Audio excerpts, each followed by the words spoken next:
8వ లోక్సభ తొలి సమావేశాలు ప్రారంభమయ్యాయి. ఉదయం 11 గంటలకు సభ ప్రారంభం కాగానే ప్రొటెం స్పీకర్ భర్తృహరి మహతాబ్ సభ్యులతో ప్రమాణ స్వీకార కార్యక్రమాన్ని చేపట్టారు.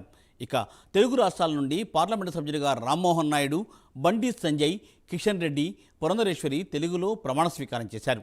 అందరూ తెలుగులోనే ప్రమాణ స్వీకారం చేసి అందరి దృష్టిని ఆకర్షించారు.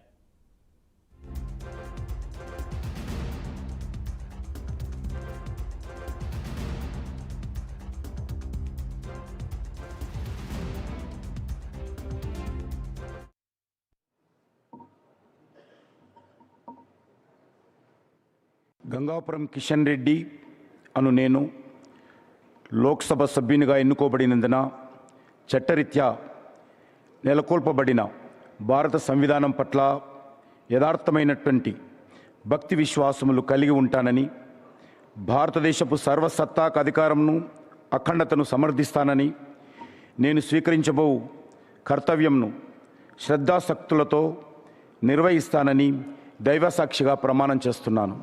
బండి సంజయ్ కుమార్ అని నేను లోక్సభ సభ్యుడిగా ఎన్నికైనందున శాసనం ద్వారా నిర్మితమైన భారత రాజ్యాంగం పట్ల నిజమైన విశ్వాసం, విధేయత చూపుతానని, భారతదేశ సార్వభౌమత్వాన్ని, సమగ్రతను కాపాడుతానని, నా బాధ్యతలను శ్రద్ధాశక్తులతో నిర్వహిస్తానని దైవ సాక్షిగా ప్రమాణం చేస్తున్నాను.